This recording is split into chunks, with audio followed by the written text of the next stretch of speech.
بسم الله الرحمن الرحيم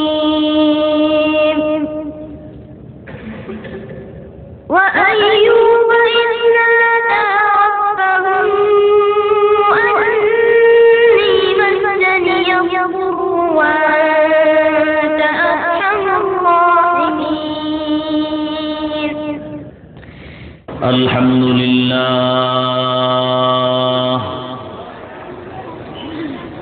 الحمد لله الذي جعل الشمس والقمر بحسبان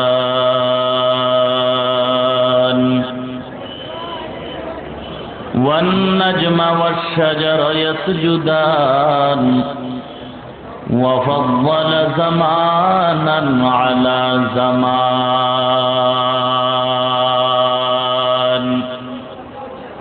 كما فضل مكانا على مكان وإنسانا على إنسان ونشهد أن لا إله إلا الله وحده لا شريك له لا جد له ولا ند له ولا مثل له ونشهد أن سيدنا وسندنا وحبيبنا وطبيبنا وطبيب قلوبنا ومولانا محمدا عبده ورسوله صلى الله تعالى عليه وعلى آله وأصحابه وبارك وسلم تسليما كثيرا الذي أرسله الله تعالى بالحق بشيرا ونذيرا وداعيا إلى الله بإذنه وسراجا منيرا. أما بعد فأعوذ بالله من الشيطان الرجيم. بسم الله الرحمن الرحيم.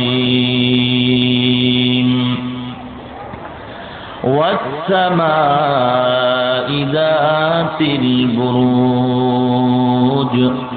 واليوم الموعود وشاهد ومشهود قتل أصحاب الأخدود النار ذات الوقود إذ هم عليها قعود وهم على ما يفعلون بالمؤمنين شهود وما نقموا منهم إلا أن يؤمنوا بالله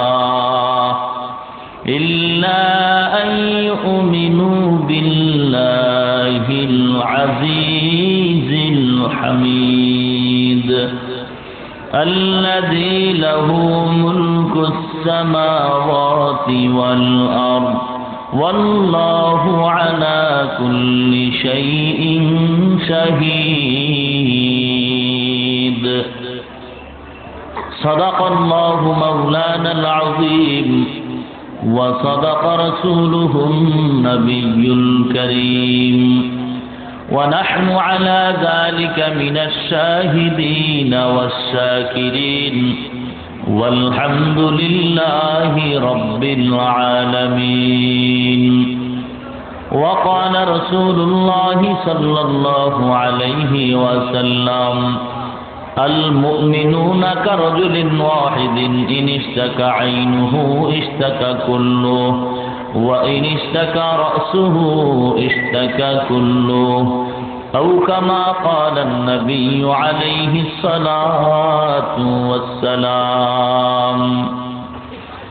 وقال تعالى في شان حبيبه ومحبوبه ومعشوقه ومقصوده مخبرا وآمرا: إن الله وملائكته يصلون على النبي يا أيها الذين آمنوا صلوا عليه وسلموا تسليما. সকলে দুরূদ ইব্রাহিমি পড়ি। আল্লাহুম্মা সাল্লি আলা মুহাম্মাদিন ওয়া আলা আলি মুহাম্মাদ। বাড়ি জানেন?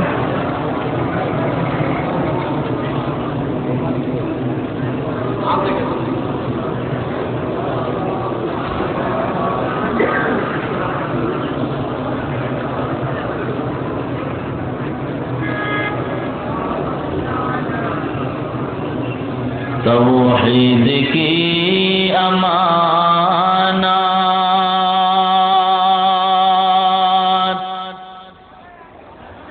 सीनों में है हमारा,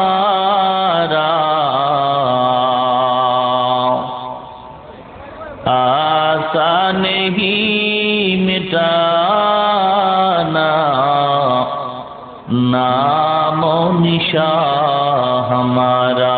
बलगल उला बिकमालिही कशफत दुजा बिजमालिही।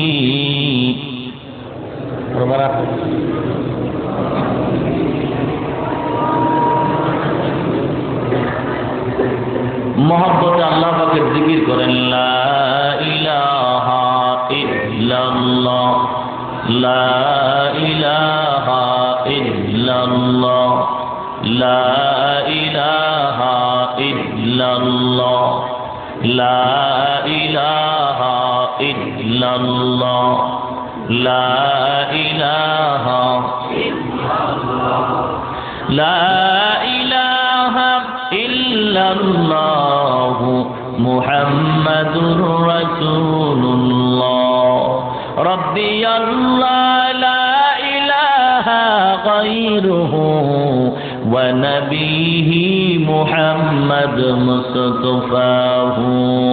दीनी अल इस्लाम दीनु मौक़हु अर्ज़ु कुफ़राना अफ़वन इंदहु। मुक़्तदा या नबी وصحبه نجوم للهدايا في زماه. لا إله إلا الله، لا إله إلا الله، لا إله إلا الله، لا إله إلا الله، لا إله إلا الله،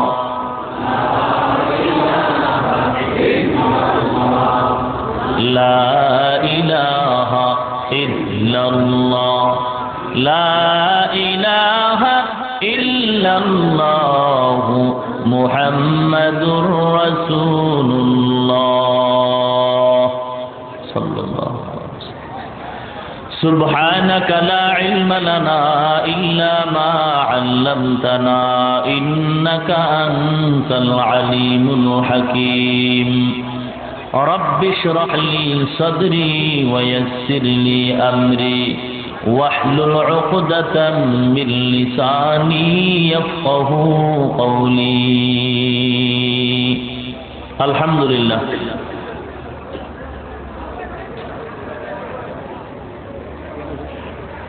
সনকান্দা সিরাত কমিটির উদ্যোগে আয়োজিত পঞ্চম বার্ষিক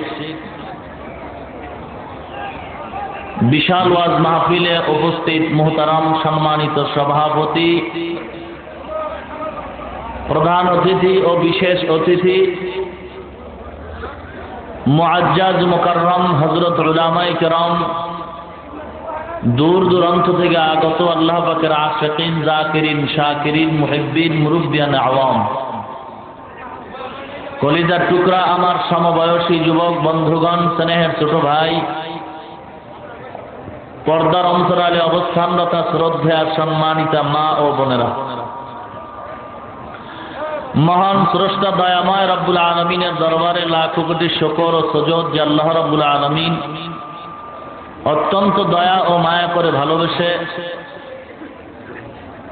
মহাগ্রন্থ পবিত্র কুরআনুল কারীম ও মহাবাণী পবিত্র হাদিস শরীফের আলোকে ইহকাল জীবনে শান্তি, পরকাল জীবনে মুক্তির সন্ধানে বেহেশতের বাগান, জান্নাতের বাগান, উলামায়ে কেরামদের মজলিস, আশিকিন, জাকিরিনদের মজলিস তথা গুনাহ মাফের মজলিসে দুনিয়ার সমস্ত ঝামেলা থেকে হেফাজত করে 10 মায়ের 10 সন্তানকে আপন হয় একই জায়গায় জুড়ে মিলে বসার তৌফিক দান করলেন।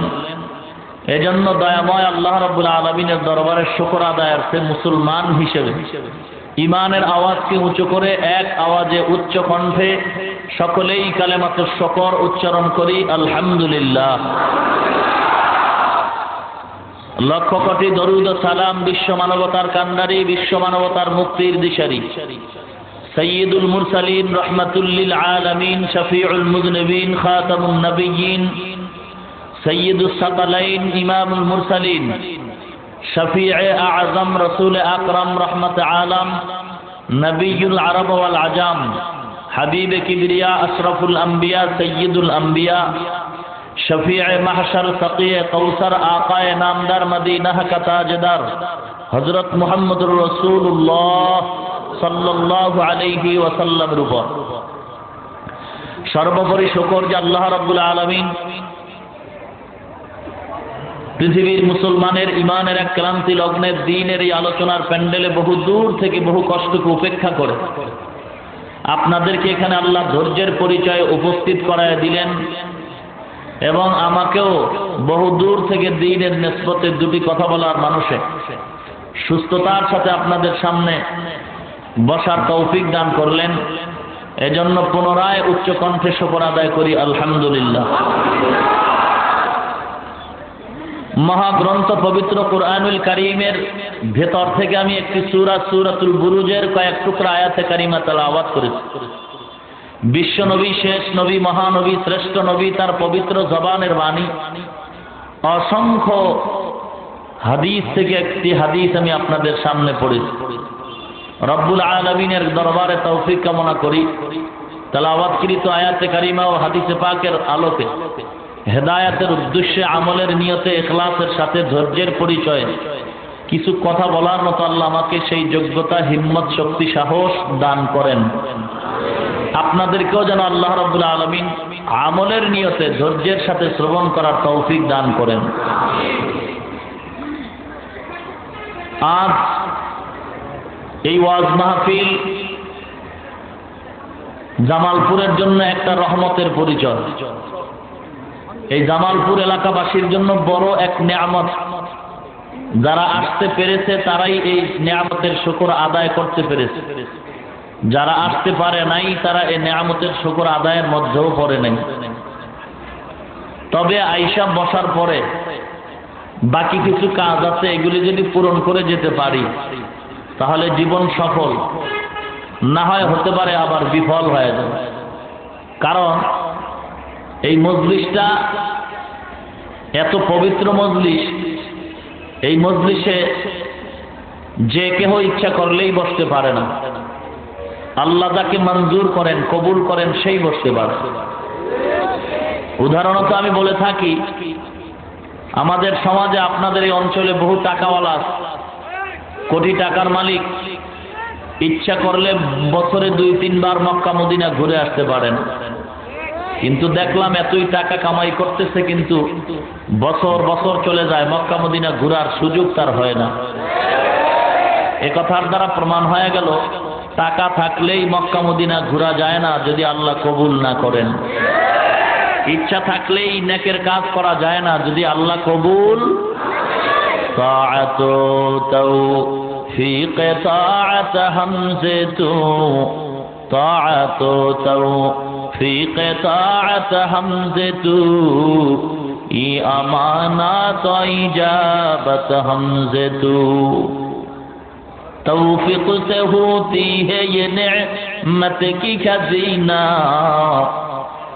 तौफीक से होती है ये नेमत की खजीना हर मर्द की ताकत किया और है निशाना हर मर्द की ताकत किया और है निशाना ऐ बंदे खुदा चाहगार उनकी मुलाकात ऐ बंदे खुदा चाहगार उनकी मुलाकात जल्दी से आ बैठे सुनो हजरत की नसीहत जल्दी से आ बैठे सुनो हजरत की नसीहत ओ दुनियार ईमानदार अल्लाहर गोलाम দুনিয়ার কোন মানুষের যদি তৈলের প্রয়োজন হয় বাজারে যাও তৈল দোকানে গেলে তৈল পাইবা মাছ বাজারে গেলে মাছ পাওয়া যায় তৈলের দোকানে গেলে তৈল পাওয়া যায় চাউলের দোকানে গেলে চাউল পাওয়া যায়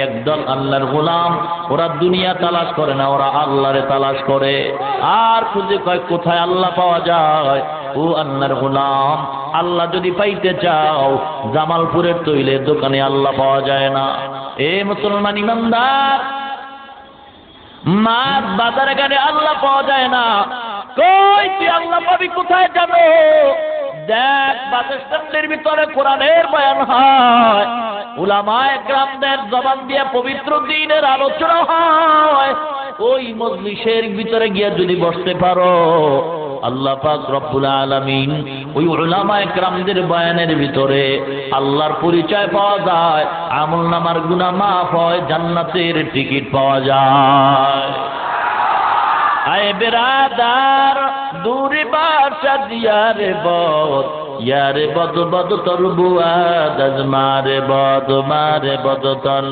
হাতুরা বরজা জানাব ইয়ারে বদ বর জানে ঈমানত জানাব বলখের বাদশা ইব্রাহিম ইবনে আদহাম রাজার হালে রাজপ্রসাদে রাত্রিবেলা ঘুমাচ্ছেন হঠাৎ করে আওয়াজ পাচ্ছেন ছাদের উপরে কে যেন ঠক ঠক করে হাঁটে কে তুমি হাঁটো এই গভীর রাত্রে আওয়াজ হয় আপনি চিল্লেন না আমি বড় বিপদগ্রস্ত মানুষ কি বিপদ বলে আমার হারানো জিনিস তালাশ করি কি হারাইছে বলে একটা ঘোড়া হারানো গেছে ছাদের উপরে কেন এই বোকা ছাদের উপরে কি ঘোড়া খুঁজলে পাওয়া যাবে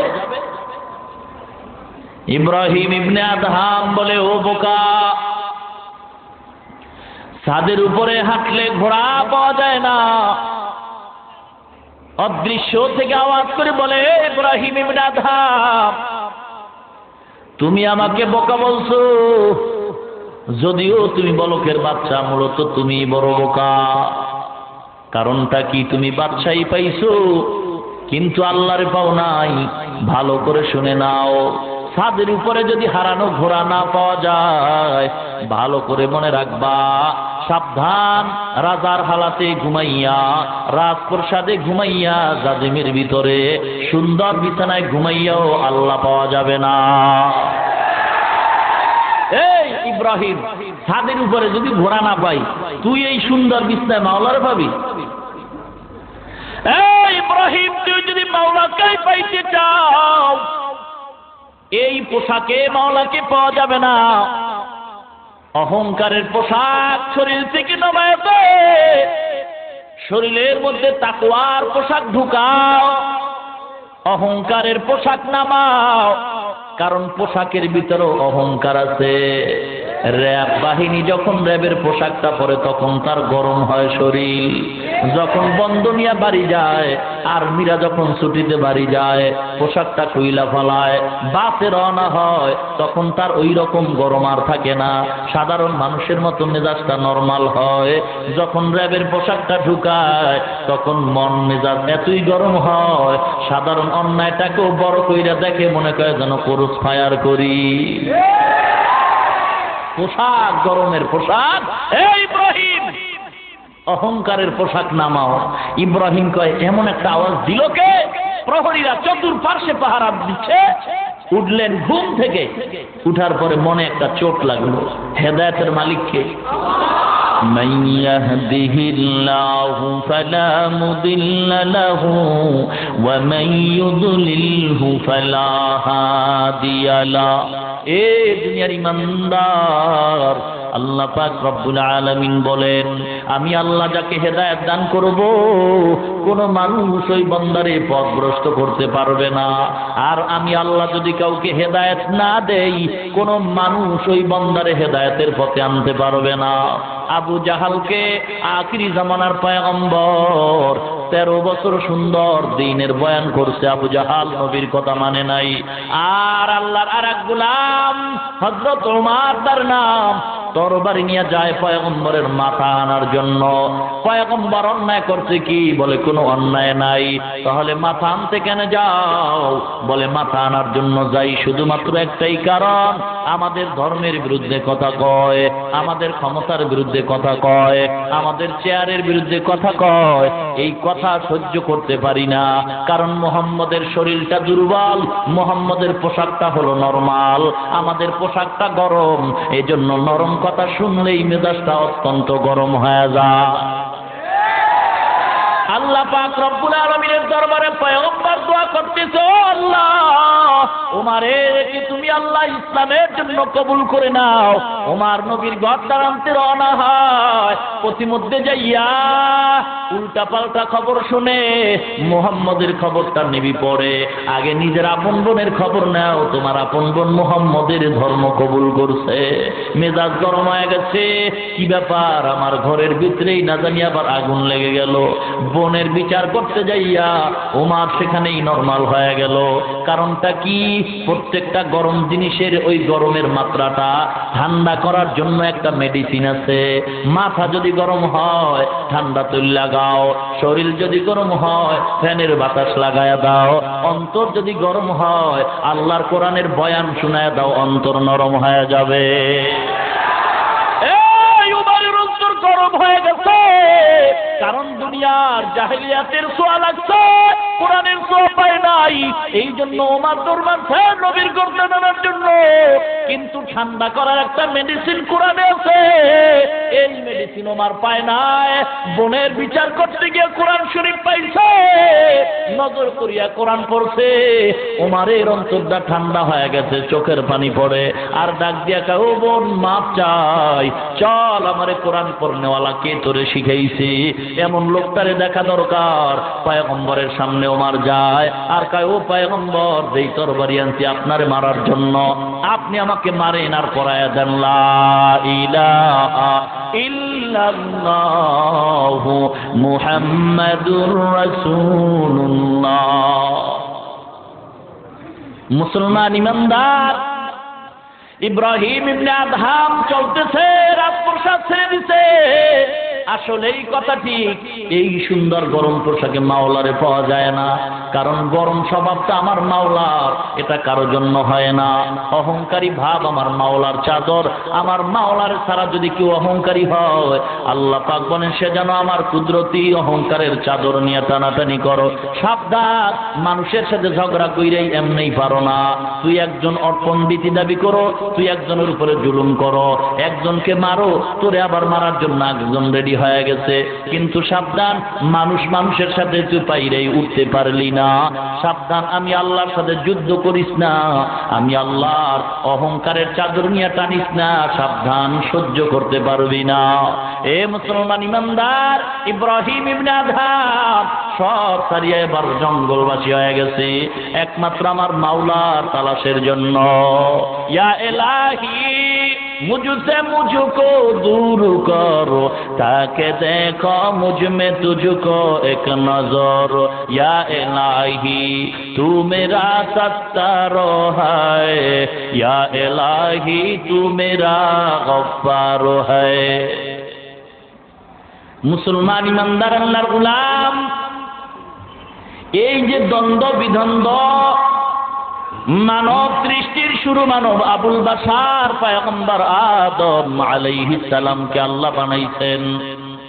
আদমকে বানাবার পর হকের দাওয়াত দেওয়ার জন্য আল্লাহ দুনিয়ায় প্রেরণ করেছেন। এর পাশে আবার আল্লাহ বাতিলদের পক্ষে শয়তানকে দাঁড় করায় দিয়েছেন। আল্লাহ পাক রব্বুল আলামিন হক আর বাতিল লাগায় দিয়েছেন দুনিয়ায়। কারণটা কি জানো? দুনিয়াটা একটা পরীক্ষার হল। এই পরীক্ষায় যদি পাস করো বান্দা জান্নাত পাইবা, যদি ফেল করো জাহান্নামে যাইবা। কেমন সেই জান্নাত? আমাদের আব্বাজান আদমরে আল্লাহ দেখায় দিয়েছেন জান্নাতে ঢুকাইয়া। আদম জান্নাত দেখা মনটা এত পাগল পারা হয়ে গেছে, জান্নাত থেকে আর বের হতে চায় না। আল্লাহ কয়, আদম রে, আমি তোমারে জান্নাতে ঘুমানোর জন্য পাঠাই নাই, দেখাবার জন্য পাঠাইলাম। কারণ দুনিয়াতে যাওয়ার পরে তোমার সন্তানরা শয়তানের ওয়াসওয়াসায় পড়বে, এমন একটা শয়তানের ওয়াসওয়াসায় পড়িয়া তারা আল্লাহরে ভুলে যাবে। তুমি যখন জান্নাতের গান শুনাইবা, এই বন্দারা জান্নাতের গান শুনবে। কি জান্নাত? তুমি নিজে দেখা যাও, এরপরে মানুষের জান্নাতের গান গাইবা। মানুষগুলি জান্নাতের গান শুনবে, তোমার কথা শুই না বিশ্বাস করবে। এত সুন্দর জান্নাত আমি আল্লাহ বানাইলাম, যেই এত সুন্দর জান্নাত তোমার ছাড়তে মনে চায় না। এই জান্নাতটা আমি আল্লাহ এমনি দিব না, মহা একটা পরীক্ষায় পাস করার পরে দিব। যাও দুনিয়াতে গিয়া মানুষের জান্নাতের গান গাও। তোমারে দেখায় দিলাম, বাপ দেখলে সন্তানের পক্ষ থেকে আদায় হয়ে গেছে। এবার তোমার যারা সুসন্তান, এরা তোমার কথা জান্নাতের কথা শুই না মানবে। আর যারা অবৈধ সন্তান, এরা তোমার কথা মানামাই না, তোমার কথায় স্লোগান না দিয়া তোমার বিরুদ্ধে স্লোগান দিবে। যারা আদম নবীর বিরুদ্ধে স্লোগান দিবে, বুঝবা এরা আদমের অবৈধ সন্তান। আর যারা আদমের কথায় সায় দিয়ে নামাজ পড়বে, জান্নাতের গান গাইবে, তারা বৈধ সন্তান। বাপের কথা যে মানেন, এটা কেমন বৈধ? কথা কয় না। এই বাবার কথা যে মানে নাই, বৈধ না অবৈধ? আদব বলা না আদব? আজ খোদা খা হি মে তৌফিকে আদব, বে আদব মাহরুমে গাছ আজ ফজলে রাব। দুনিয়ার ইমানদার ভালো করে শুনে নাও, পয়গম্বর আদম তোমার বাবা। এই কথা কি স্বীকার করছো? বলো, যদি স্বীকার করে থাকো তাহলে তার কথা মানতে অসুবিধা কোথায়? ও মুসা নবীর উম্মত, মুসা নবী যে তোমার নবী, তুমি তার উম্মতে কথা মানতে কি তোমার সমস্যা হয়? যদি বলো না, তাহলে তার কথা কেন মানো না? এ আখিরি জামানার পয়গম্বরের উম্মত, বলো তোমার নবী শ্রেষ্ঠ, তুমি তার উম্মত। সব নবীরা উম্মতের রুহানি বাবা, আমাদের নবী আমাদের উম্মতের রুহানি বাবা। এ দুনিয়ার নবীর উম্মত, বলো মোহাম্মদ রে রুহানি পিতা বলতে কি তোমার সমস্যা হয়? যদি বলো না সমস্যা নাই, কারণটা কি? বলে সমস্যা নাই। এ কারণেই মদিনায় যাও, এ কারণেই মক্কার ঘর গিয়া লাব্বাইক লাব্বাইক বলে আওয়াজ দাও। মদিনার রওজার সামনে দাঁড়াইয়া ইয়া রাসূলুল্লাহ বলে সালাম দাও। কেন? তোমার মনে বিশ্বাস হইছে পয়গম্বর হলেন আমাদের শ্রেষ্ঠ নবী, পয়গম্বর আমার রুহানি পিতা। আমি তার উসিলায় দিনের পথে আসছি, আমি তার সুন্নত মানার পরে আল্লাহর কাছে দামি হয়ে গেছি। এই জন্য আমি পয়গম্বরকে রুহানি পিতা মানলাম। মুসলমান ইমানদার, এইবার যারা রুহানি পিতা মাইনা নবীর সুন্নত মানতে পারো না, বলো তুমি কি মদিনায় গিয়া ভুল করছো? বলো তুমি মক্কার ঘরে লাব্বাইক বইলে কি ভুল করছো? লাব্বাইকটা যদি ভুল না হয়, যদি মুহাম্মদের ওই রওজা দাঁড়াইয়া সালাম দেওয়া তো তোমার ভুল না হয়, বলো তাহলে নবীর কথা কেন মানো না? বলো কেন আল্লাহর হুকুম মতে কেন চলো না? মুসলমান ইমানদার অনেকের সমস্যার কারণে চলতে পারে না, অনেক সমস্যার কারণে অনেক হুকুম মানতে পারে না। ঠিক আছে, তবে বিরোধিতা তো করার কোনো প্রশ্ন নাই।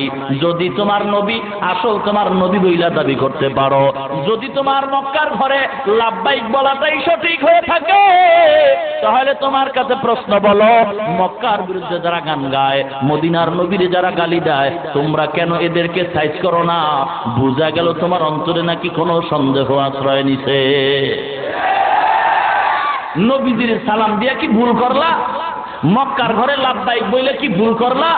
যে আল্লাহ তোমার উল্টা পাল্টা লাব্বাইক বলছি, ক্ষমা চাই। যদি না বলো না ভুল হয় নাই, অবশ্যই লাব্বাইক সঠিক, হজ আমার কবুল হইছে, অবশ্যই পয়গম্বরের রওজায় সালাম দিছি, অবশ্যই তা সঠিক। তাহলে আজকে যারা এই নবীর সামনে আল্লাহর নবীকে গালি দেয়, মদিনার বিরুদ্ধে কথা বলে, এক নাস্তিক বলে মদিনার রওজা নাকি নবীজি অর্ধেকটা হিন্দুদের দিয়ে দিছে। যদি তুমি মদিনার রওজায় দাঁড়ায়া নবীর মায়ায় চোখের পানি ছাড়ো, আজকে যদি কেউ তোমার সামনে নবীরে গালি দেয়, তোমার তো উচিত তারে সাইজ করে দেওয়া, ঠিক কিনা বলেন? হায় হায়, এ মুসলমান ইমানদার, এই বাংলাদেশ মুসলমানের দেশ। কাদের দেশ? সম্পূর্ণ মুসলমানের দেশ। এই বাংলার জমিনের নিচে আল্লাহওয়ালারা ঘুমায়। শাহজালাল রহমাতুল্লাহ আলাইহি ঘুমায়, পীরজি হুজুর রহমাতুল্লাহ আলাইহি ঘুমান, হাজী শরীয়তুল্লাহ রহমাতুল্লাহ আলাইহি ঘুমায়, শাহ আমানত শাহ রহমাতুল্লাহ আলাইহি ঘুমান। এই জমিনের উপরে সব হলো মুসলমান। মুসলমান ইমানদার, এই দেশ মুসলমানের দেশ। আমার কথা নয়, ও দুনিয়ার ইমানদার আল্লাহর গোলাম, মরহুম শেখ মুজিবুর রহমান ওয়াইসি সম্মেলনে দাঁড়াইয়া ঘোষণা করেছিলেন, বিশ্বের ভিতরে দ্বিতীয় বৃহত্তম মুসলিম দেশ হলো বাংলাদেশ। কি এই কথায় সন্দেহ আছে? কথা কন, সাউন্ড আপ ডাউন হয় কেন? মুসলমান ইমানদার, শুধু কি তাই? ভালো করে ইতিহাস করে দেখো, সত্য কথা বলতে কোনো বাধা নাই। মুসলমান ইমানদার, কোটি কোটি কোটি কোটি সারা বিশ্ব থেকে বহু বড় বড় উলামায়ে কেরাম আসে বাংলার জমিনে, টঙ্গীর ময়দানে, ইস্তিমার ময়দানে আসে। এটা বাংলাদেশের জন্য পরিচয় মুসলমানের দেশ। এটা দেশ বরকতি দেশ। মুসলমান যার কারণে এত অন্যায় করে বাংলার মুসলমান, তারপর আমার মাওলায় ধরেন না। ইচ্ছা করলে জাপানে যদি সুনামি দিতে পারেন, আমার মাওলায় বাংলাদেশেও দিতে পারেন। কেন দেন না?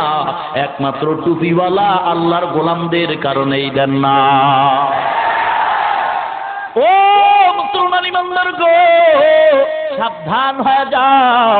আমি সাবধান করে দেই, তবে সব টুপিওয়ালারা না, সাবধান হয়ে যাও। আমি সব সময় বলি, এই সমাজের ভিতরে আওয়ামী লীগ বিএনপি নাই, কোন দলাদলি নাই, কোন তরিকার নিয়ে ভেদাভেদ নাই। আমরা এক আল্লাহর গোলাম, এক নবীর উম্মত, মুসলমান ইমানদারেরা। এই জন্য তবে আমাদের ভিতরে কোনো ভেদাভেদ ভুলে যাও। কে কোন পীরের মুরিদ, কোনো ভেদাভেদ করার দরকার নাই। স্লোগান হবে একটা, তুমি আল্লাহর গোলাম কিনা, নবীর উম্মত কিনা। যদি বলো তাহলে তুমি আমার আপন মানুষ, কোনো দ্বন্দ্ব নাই, কোনো হিংসা নাই। কিন্তু দুঃখ লাগে, পয়গম্বর ভবিষ্যৎবাণী করে গেছেন, ক্বালা রাসূলুল্লাহি সাল্লাল্লাহু আলাইহি ওয়াসাল্লাম, খায়রুল খিয়ারি খিয়ারুল উলামা ওয়া শাররুশ শিরারি শিরারুল উলামা। পয়গম্বর বলেন, দুনিয়ার মধ্যে সবচাইতে হলো ভালো আলেম, আবার সবচাইতে খারাপ হলো আলেম। সবচাইতে ভালো আলেম, সবচাইতে খারাপও। এ মুসলমান গো, মুফতি নামের টাইটেল লাগাইছে, শায়েখ নামের টাইটেল লাগাইছে, দাড়িটার ভিতরে মেহেন্দি লাগাইছে, টুপিটাও মাথায় দিছে, রুমালটাও কাঁধের উপরে লাগছে, লম্বা জামাটাও পরছে, পাগড়ি গলায় ঝুলাইছে, এরপরে বোমাবাজি করছে। পয়গম্বর বলছেন, এই টুপিওয়ালারা আলেম নামের কলঙ্ক, ইসলামের সবচেয়ে বড় দুশমন। এই জন্য বলির মুসলমান, আজকে টুপিওয়ালা ভণ্ড থেকে সাবধান হয়ে যাও। আমাদের সমাজে ইসলামের চরম ক্ষতি করছে একমাত্র নামদারি মুসলমান মুনাফিকের দলেরা। রাজনৈতিক ময়দানে ভণ্ডের অভাব নাই, পীরের ময়দানে ভণ্ডের অভাব নাই, বক্তার প্যান্ডেলে ভণ্ডের অভাব নাই। চিনবা কি করে মুসলমান? সব সময় আমি উদাহরণ দিয়া বলি, বাজারে স্বর্ণ বিক্রি হয়, একই কালারে সিটি গোল্ড বিক্রি হয়, দোনোটার কালার এক, দাম ভিন্ন। কিভাবে চিনবা? চিনার মতো কোনো কষ্টি পাথর আছে না নাই? কষ্টি পাথর লাগায় ঘষা দাও, কোনটা সিটি গোল্ড কোনটা স্বর্ণ পরিচয় হয়ে যাবে। ও মুসলমান ইমানদার, টুপিওয়ালা সবাই ঠিক আছে, একদল ভেজাল আর একদল হলো আসল। একদল ভেজাল টুপি মাথায় দেয়, দাড়ি রাখে, লম্বা জামাও পরে, আবার মাঝে মাঝে দুনিয়ার ইহুদিদের থেকে টাকা খাইয়া বোমাবাজিও করে, ইহুদির পক্ষে কথা কয়, মাদ্রাসার বিরুদ্ধে কথা কয়। কেন? মুসলমান গো, তার ইমানটা ইহুদিরা কিনিয়ে নিছে। মুসলমান ইমানদার, আর এই সমাজের ভিতরে মুসলমান এই টুপিওয়ালাদের কারণেই সাধারণ মানুষ আজ দ্বিধাদ্বন্দ্বে পড়ে আছে। ও মুসলমান ইমানদার, এগুলিকে এখন চিনবেন কি করে? সব টুপিওয়ালারা খারাপ নয়, এই এখানে যারা আসছেন কেউ খারাপ নয়, এই জামালপুরের ইমাম সাহেবরা খারাপ নয়, জামালপুরের মুয়াজ্জিন খারাপ নয়, মাদ্রাসার হুজুর খারাপ নয়। মুসলমান ইমানদার খারাপ বলতে হলে আগে দলিল দাঁড় করাও। বোমাবাজি যারা করছে এই ইস্যু দিয়া অনেকেই মাদ্রাসারে খারাপ বলতে চায়। আল্লাহর কসম প্রমাণ দাও, যদি মায়ের সন্তান সুসন্তান হয়ে থাকো, জন্ম যদি ঠিক হয়ে থাকে, প্রমাণ দাও কোন মাদ্রাসায় জঙ্গির ট্রেনিং হয়। বাংলাদেশে প্রমাণ করো, আমরা দোয়া করব, বিচার চাই। কিন্তু সাবধান, যারা বোমাবাজি করছে আল্লাহর কসম তারা একটাও মাদ্রাসার ছাত্র না। মুসলমান ইমানদার, এই জন্য মাদ্রাসায় জঙ্গির ট্রেনিং দেওয়া হয় না, তোমার বাবার জানাজার নামাজের ট্রেনিং দেওয়া হয়, আল্লাহর কোরআনের ট্রেনিং দেওয়া হয়। এই জন্য সাবধান, চিনবা কি করে কে ভালো আর কে মন্দ? কষ্টি পাথর হাতে নাও, একমাত্র আল্লাহর কোরআন পয়গম্বরের সুন্নাত দিয়া যাচাই করো কোন টুপিওয়ালা ভালো আর কোন টুপিওয়ালা খারাপ। যাচাই করতে হবে রে মুসলমান। এই জন্য সাবধান, এই জন্য ভালো মন্দ যাচাই করার জন্য আল্লাহর কোরআন তথা ধর্মীয় শিক্ষার দরকার। মুসলমান ইমানদার আল্লাহর গোলাম, আল্লাহ পাক এই দ্বন্দ্ব লাগায় দিছে। নবী বলছেন বনি ইসরাইলদের কাতার হবে ৭২টা, আখিরি নবীর উম্মতের কাতার হবে আরো একটা বেশি। একটা কাতার জান্নাতি, বাকি ৭২ কাতার উম্মত জাহান্নামী।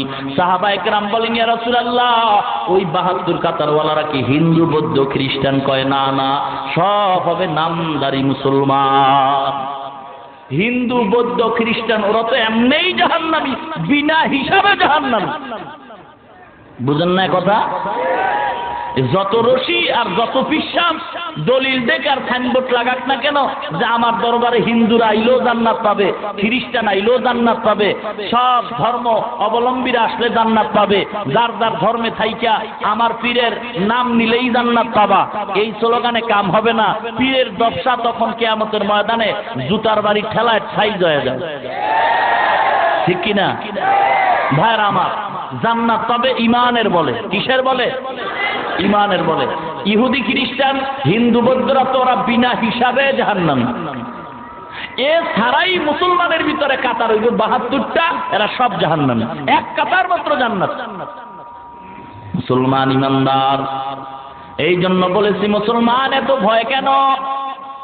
এই বাংলাদেশের ভিতরে হিন্দু থাকে, বৌদ্ধ থাকে, খ্রিস্টান থাকে, মুসলমানও বসবাস করে। আপনারা সাধারণ জ্ঞানে জানা থাকলে বলেন, আমাদের এই বাংলাদেশ মুসলমানের দেশে মুসলমান বেশি না কম? জোরে বলেন।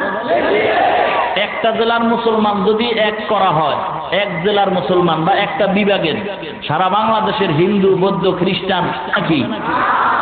অথচ এত মুসলমান এই সমাজে থাকার পরেও মুসলমান দুর্বল, ইমান দুর্বল, আমল দুর্বল। মুসলমান ইমানদার, এটা বড় দুঃখের বিষয়। আমাদের ইমান দিন দিন দুর্বল হয়, আল্লাহর মহব্বত আমাদের ভিতরে নাই। এজন্য আল্লাহ পাক রব্বুল আলামিন আখিরি নবীকে দুনিয়ায় পাঠাইছেন। নবী দুনিয়াতে আসার পরে আল্লাহ পাক রব্বুল আলামিন ৪০ বছরে নবুয়তি দান করছেন। নবুয়তি দান করার পরে নবী কোরআনের আয়াত পড়ে আর কালেমার দাওয়াত দেয়। কোরআনের আয়াত পড়া শুরু, নবীজির পিছনে দুশমনী ও দুশমনরা দুশমনীও করা শুরু। এতদিন মুহাম্মদের কেউ খারাপ কয় নাই, কারণ মুহাম্মদের মতো ভালো মানুষ আর কেউ নাই। যখন মুহাম্মদ কালেমার কথা কয়, মূর্তি পূজার বিরুদ্ধে কথা কয়, দলের বিরুদ্ধে কথা কয়, তখন মুহাম্মদের বিরুদ্ধে সবাই লাইগা যায়। মক্কার অলিতে গলিতে নবীরে গলায় গামছা লাগায় টানতো, রাস্তায় রাস্তায় কাটা দিয়ে রাখতো। এত দুশমন, নবীজির মা নাই, বাবা নাই, আপন কেউ নাই।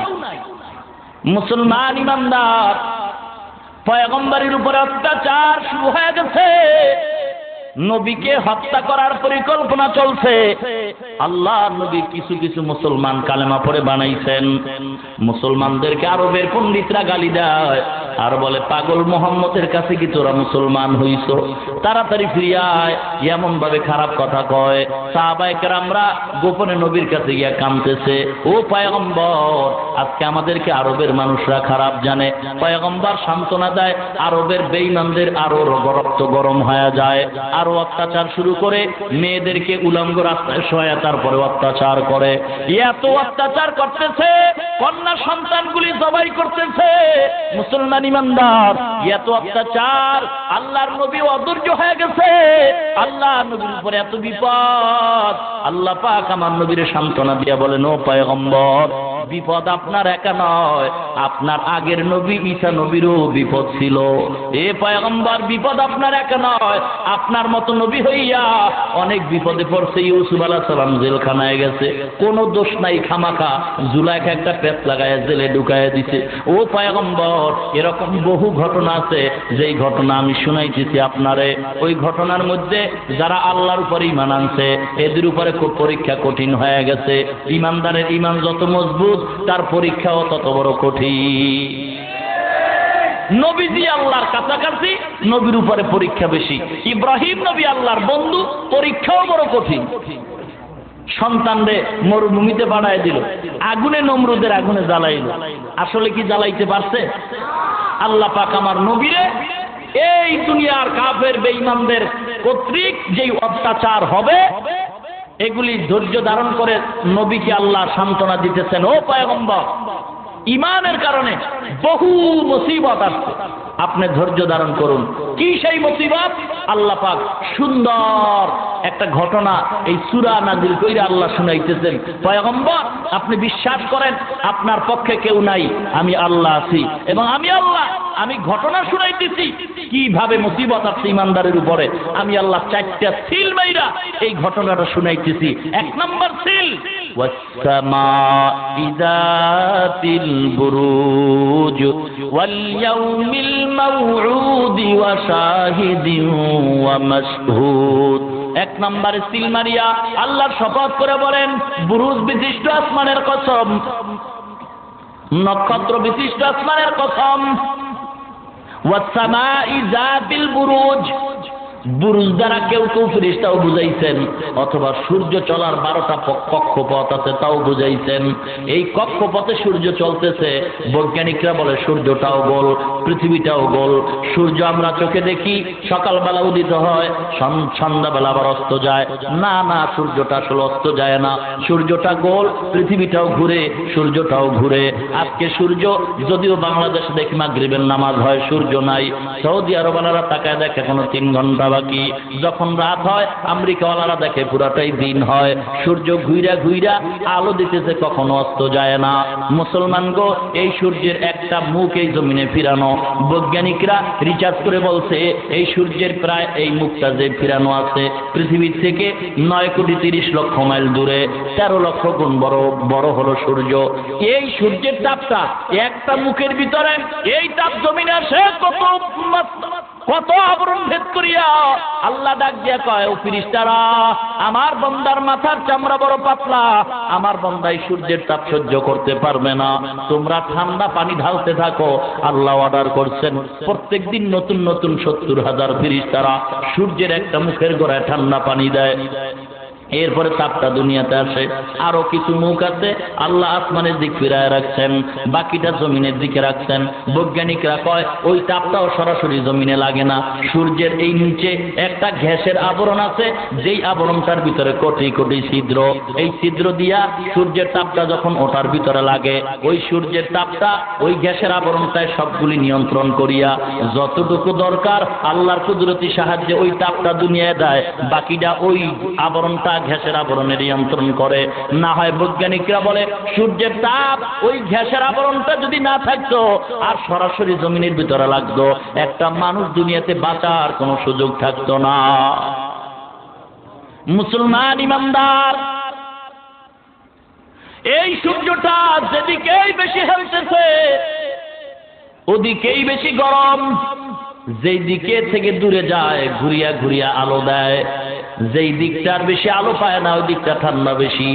হিমালয় পর্বতের অপর পৃষ্ঠে সূর্যের আলোটা তেমন পায় না, যার কারণে সেখানে ঠান্ডা বরফ হয়ে যায়। মুসলমান ইমানদার, আল্লাহ পাক আসমানের কসম করেছেন কেন? মানুষ যাকে বেশি মূল্যায়ন করে তার উপরেই ভরসা করে কথা কয়। এ ভাই, আমার কথা বিশ্বাস কর, আমি মায়ের মাথা খাইয়ে কই, আমি মা বাবার উপরে শপথ করে কই। কেন মা বাবার কথা কয়? বলে মা বাবা দামি মানুষ। আল্লাহ পাক বলেন যদি ওই কসমটা ঠিক নয়, আল্লাহ বলেন আমার অমূল্য সম্পদ আসমান, অমূল্য সম্পদ সূর্য, অমূল্য সম্পদ চন্দ্র। এই অমূল্য সম্পদ আমি আল্লাহ পাক রব্বুল আলামিন এই অমূল্য সম্পদের কসম খেয়ে বলি, এই অমূল্য সম্পদ চন্দ্র, সূর্য, আসমান, যে আসমান আমি আল্লাহ বিনা খুঁটিতে টানায় রাখলাম। আল্লাহ পাক বলেন ওয়াসসামা ইযাতিল বুরুজ, আমি আল্লাহ বুরুজ বিশিষ্ট আসমানের কসম খেয়ে বললাম। ওয়াল ইয়াউমিল মাউউদ, প্রতিশ্রুতি দিনের কসম। প্রতিশ্রুত দিন হলো কিয়ামতের দিন। ও দুনিয়ার ইমানদার, কিয়ামতের দিন বড় কঠিন দিন, যেই দিন সাধারণ মানুষগুলি পর্যন্ত বেহুশ হয়ে যাবে। শুধু তাই নয়, আমার আল্লাহ দুইজন ফেরেশতা পাঠায় দিবে। ইসরাফিল সিংহা নিয়ে যখন আওয়াজ করবে, আওয়াজটা বাড়তে থাকবে, বাড়তে বাড়তে মানুষের কানার তালা ফেটে যাবে, গর্ভধারিণীর বাচ্চা পড়ে যাবে, মা টের পাবে না। এত কঠিন অবস্থায় আল্লাহ পাক দুইজন ফেরেশতা দাঁড় করায় দিবে। এ ফেরেশতারা যাও, একজন ফেরেশতা পিছনে যাও, আর একজনের সামনে থাকো, আর মানুষগুলির হাসরের ময়দানে নিয়ে আসো, আমি আল্লাহর বিচারালয় হাজির করে দাও, আমি আল্লাহর আদালতে এনো। আল্লাহর আদালত কোথায় হবে? মুসলমান মুফাসসিরিনে কেরাম বলেন কিয়ামতের ময়দানে আল্লাহর বিচারের আদালত হবে সিরিয়ার জমিনের ভিতরে। সিরিয়ার জমিন হবে আল্লাহর বিচারালয় আদালত। আল্লাহ সেখানে দাঁড়ায় দুইজন ফেরেশতা সব মানুষগুলির ধাওয়া কইরা সিরিয়ার জমিনে হাজির করবে। হাজির করার পরে আল্লাহ পাক কঠিন একটা আওয়াজ দিবেন, লিমানিল মুলকুল ইয়াউম লিল্লাহিল ওয়াহিদিল কাহ্হার। আজকের রাজত্ব কার? এই দুনিয়াতে 3 দিনের ক্ষমতা পাইয়া মনে করতো তোমার চেয়ে বড় আর কেউ নাই। আসো এই কিয়ামতের ময়দানে, আজ এই দিনের রাজত্ব কার? আল্লাহর আওয়াজটা এত ভয়ঙ্কর হবে, সাধারণ মানুষ তো দূরের কথা, বেঈমান নাফরমান মুমিন দূরের কথা। এই আওয়াজটা পাওয়ার পরে হাসরের সমস্ত নবীরা পর্যন্ত বেহুশ হইয়া একটা পায়ের তালুর উপরে দাঁড়ায় থাকবে 50,000 বছর। 50,000 বছর কঠিন অবস্থা হবে সেই সময়। আল্লাহ বলেন ওই দিন আপন কেউ থাকবে না, আপন থাকবে নেক আমল। নবীরা যদি 50,000 বছর বেহুশ হয়ে থাকে, এই বেটা পীরের অবস্থা কি হবে? যেই ভণ্ড পীরে কয় আমার দরবারে যদি টাকা দেয়, আমার দরবারে যদি আসো, নামাজ না পড়লেও জান্নাতে নিয়ে যাব। এ পীর তোর কি খবর আছে? তোর পীরে পীর আল্লাহ তক্তা বানাইব। এ পীর তুই কোত্থেকে পাওয়ার পাইছো? এই পাওয়ার পাইয়া আজকে বেনামাজিরে জান্নাতের টিকিট দিতেছ নামাজ ছাড়া। এ ভণ্ড শুনিয়া রাখ, তোর মতো ভণ্ড পীরের কারণে আজকে সাধারণ মানুষগুলি বিপদগামী হইতেছে, ঠিক কিনা? মুসলমান ইমানদার, দুঃখ লাগে এই দেশের মানুষগুলি এরপর কেন দৌড়ায়? কারণ হইল বাংলাদেশের মানুষগুলি ধর্ম ভীরু। এত সুন্দর দিনের জন্য মায়া অন্য দেশের ভিতরে নাই। যদিও ছেলেটা দাড়ি রাখে না, যদিও ছেলেটা নামাজ পড়তে পারে না, কিন্তু ইসলামের মায়া এত বেশি, যে কারণে ওয়াজ মাহফিলে বসে, যে কারণে আলেমরা ডাকলে যায়, যে কারণে পীর সাহেবরা ডাকলে যায়, পীরের মহব্বত করে। কিন্তু পীর যে এত ভণ্ড এটা তো সাধারণ মানুষ বুঝে না। না বুঝার কারণে এই সাধারণ মানুষটা পীরের দরবারে যাওয়ার পরে এমন মন্ত্র পড়াইয়া এমন হালুয়া খাওয়াইয়া দেয়, যার কারণে দেখা যায় পীরের ভক্ত হইয়া নিজেও যায়, নিজের বউ পাঠায়া দেয়, আর যত হাদিয়া তোহবা সব ভণ্ডের দরবারে পাঠায়।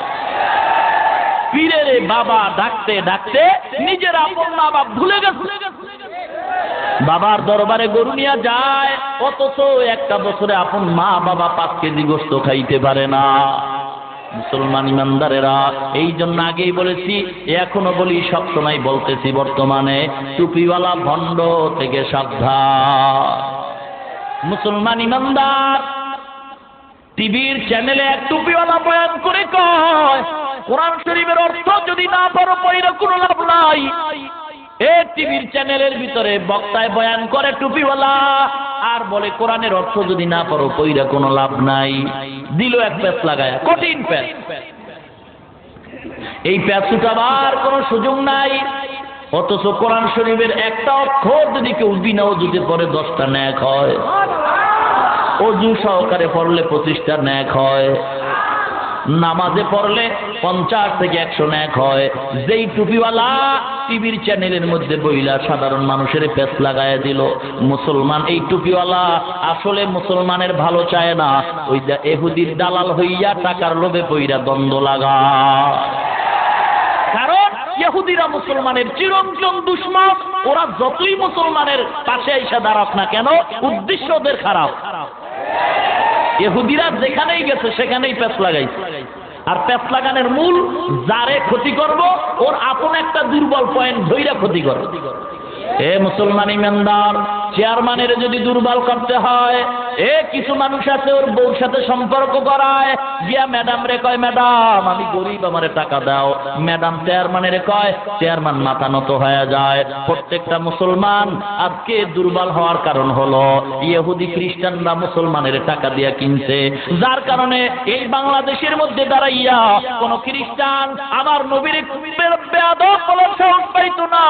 এ মুসলমান গো, বাংলার জমিনে দাঁড়াইয়া ইহুদি খ্রিস্টান বৌদ্ধ হিন্দু কেউ কোরআনের বিরুদ্ধে কথা বলার সাহস পাইতো না। কোন হিন্দুরা আদালতে মামলা দিবে দূরের কথা, কুরবানির বিরুদ্ধে কথা বলার সাহস পাইতো না। কেন পাইছে? একমাত্র নামদারি মুনাফিক মুসলমানের কারণে পাইছে।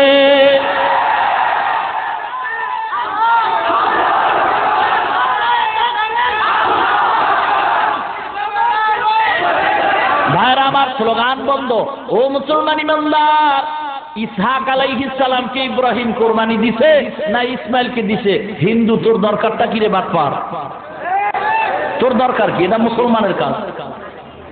এ মুসলমান, এটারও কিন্তু কিছু মুনাফিকরা দাঁড় করাইছে।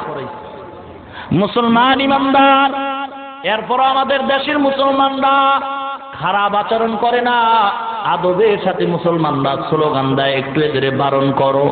মুসলমান কারণটা কি? মুসলমান পয়গম্বরের আদর্শের মুসলমান। মুসলমান কাউকে খারাপ কথা কয় না, গালি দেয় না। প্রমাণ হয়ে গেল এই বাংলাদেশে হিন্দু, বৌদ্ধ, খ্রিস্টানের সাথে মুসলমানরা খারাপ আচরণ করে না।